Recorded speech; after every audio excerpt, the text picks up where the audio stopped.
Vamos aprender a cutucar positivamente as pessoas. Querido professor Joanilson Rodrigues, só abrir o seu mic. Maravilha, meus amigos, olha só.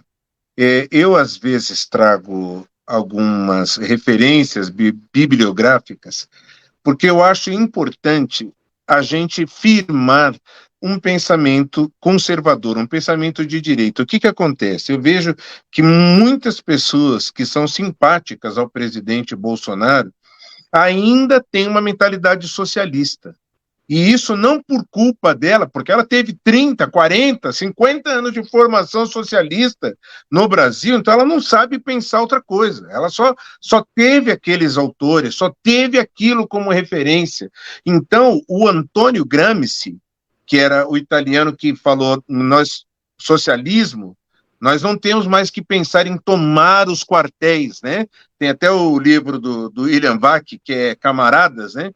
Ele fala sobre a intentona comunista que teve no Brasil, lá em 34, 35, mas era uma coisa de tomar os quartéis, e o Antônio Gramsci falou, não, a gente precisa tomar as universidades, porque o que acontece? As pessoas vão se tornar socialistas sem que elas se deem conta, né? E mesmo dentro do governo, eu tenho críticas, eu vejo, por exemplo, parte do governo, por exemplo, falando de feminicídio. Eu já falei, por exemplo, que é uma ideia esquerdista, equivocada, porque a deputada Ana Campagnolo, por exemplo, ela foi numa cidade lá de Santa Catarina e tinha lá a delegacia da mulher, era a delegacia que atendia a mulher, a criança, o deficiente e o idoso, só homem que não é atendido. Que o Bolsonaro assumiu o governo, o país teve uma queda de cerca de 25% nos crimes violentos. Esperamos que assim continue, mas o problema do nosso país é a violência contra o brasileiro, não é contra a mulher, contra o homem. E foi muito engraçado, quando eu assumi, logo no começo que eu assumi o meu mandato, eu fui procurada por uma colega de partido que me disse que havia uma delegacia, me parece em Concórdia, que precisava ser reformada. E essa delegacia tinha o seguinte nome: Delegacia de Proteção da Mulher, da Criança, do Adolescente e do Idoso. Eu perguntei, a única pessoa que não é protegida por essa delegacia é o homem adulto? Por que o homem adulto é o único que não merece proteção especializada? E os dados mostram que a violência de mulheres contra homens é crescente. Por exemplo, o relatório diz que Direitos Humanos, módulo Criança e Adolescente, que fala sobre as denúncias recebidas de agressões contra crianças, adolescentes, contra filhos, contabilizam 89 mil mulheres suspeitas de violência e 96 mil homens. As mulheres, tanto quanto os homens, são violentos com suas crianças e adolescentes em casa. Um estudo de violência física atendido, né? Quando o Brasil estava tendo 60 mil casos de homicídios por ano, 60 mil, dos 60 mil que tinha, agora caiu com o Bolsonaro, graças a Deus, cerca de 5 mil homicídios eram mortes de mulheres, ou seja, 55 mil homens morriam, mas não tem problema. O problema não é a morte desses homens, o problema são essas 5 mil mulheres. Qualquer vida perdida importa. Então, por exemplo, o pensamento que nos divide, ele é assim, nós vamos classificar o crime de matar um gay como um crime mais hediondo do que matar um homem qualquer. Não, porque a lei já diz, se o crime for por motivo fútil, a pena já é agravada, é o que o Bolsonaro sempre falou. Então, você matar um cara porque ele é palmeirense, um corintiano matar o outro porque o outro é palmeirense, é um motivo fútil.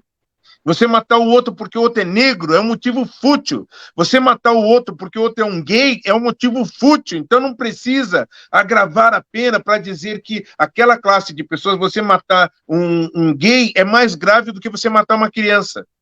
Você matar uma mulher é mais grave do que você matar um idoso. Gente, é o ser humano que nós precisamos ver e precisamos entender que nós moramos num país violento. Então, nós precisamos reformular a nossa maneira de pensar, né? Eu já falei que, por exemplo, feminicídio, que aconteceu lá em Realengo, do rapaz que na escola saiu atirando nos estudantes, ele mirava nos meninos, na barriga, no braço, na perna, e nas meninas, todas as meninas, ele mirava só na cabeça. Dava tiro na cabeça das meninas. Então, ou seja, ficou evidente que o assassino queria matar as meninas e ferir os meninos. Ele tinha um ódio pelas meninas por elas serem meninas. Talvez trouxesse à memória dele as meninas rejeitando ele querendo namorar com alguma menina naquela escola, já que ele tinha estudado lá e era rejeitado, então ele tinha um ódio pelas meninas por serem meninas.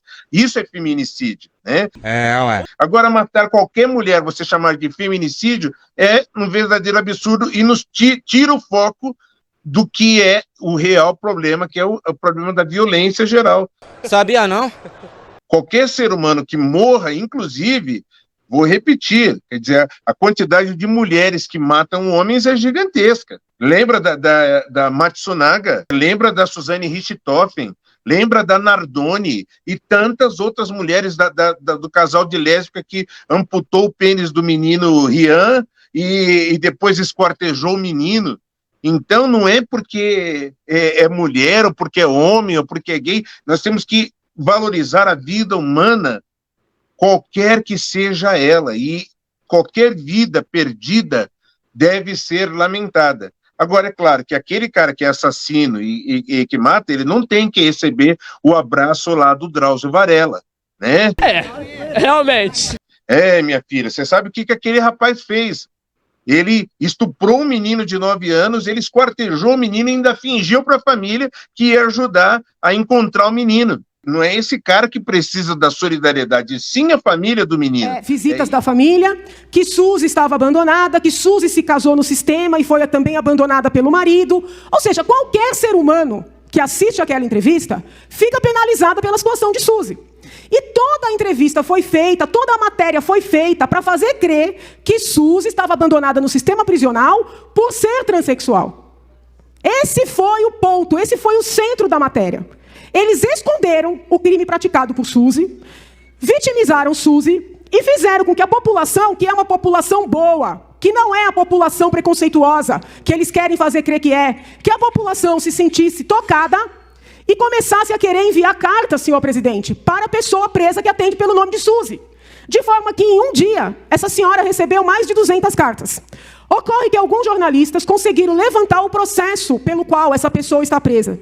Essa pessoa foi condenada a 36 anos. Esses 36 anos, por força da limitação do Código Penal, foram reduzidos para 30 anos no STJ.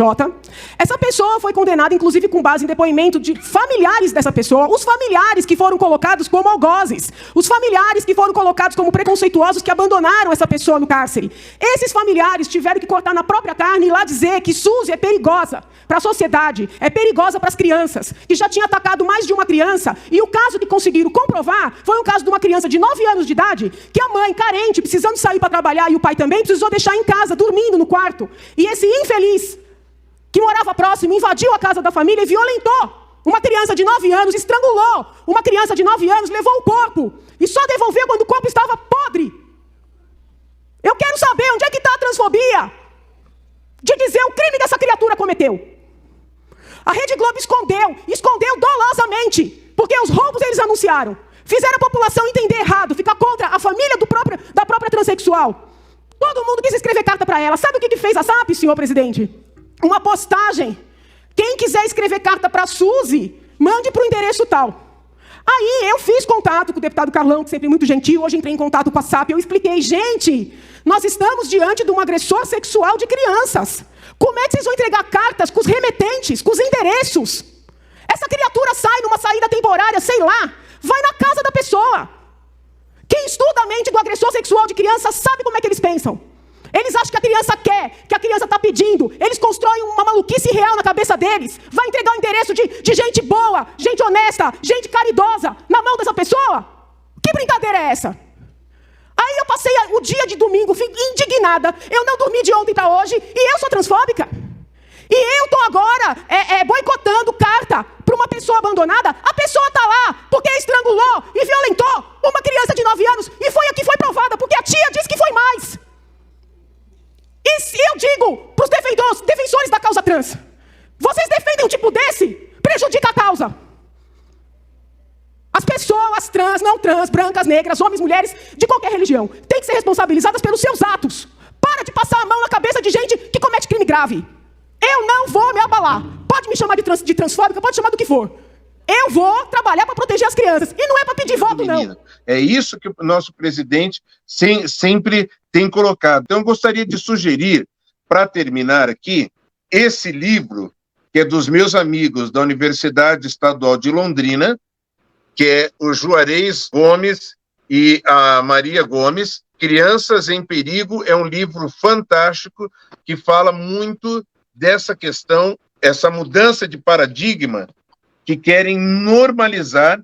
Pascal Bernardin, que eu citei anteriormente, ele fala que uma vez que você rebaixa o seu padrão moral só um pouquinho, o seu padrão moral não volta mais para aquele nível, ele agora é um padrão menor, e cada vez mais vai rebaixando, porque você passa a aceitar coisas que antes Deus não aceitava e que você não aceitava.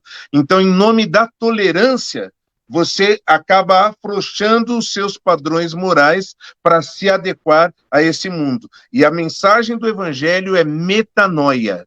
Em grego, meta é mudança e noia é a mente. Então é a mudança de mente, metanoia, mude a sua cabeça. Não deixe a sua cabeça virar uma cabeça socialista, comunista, não.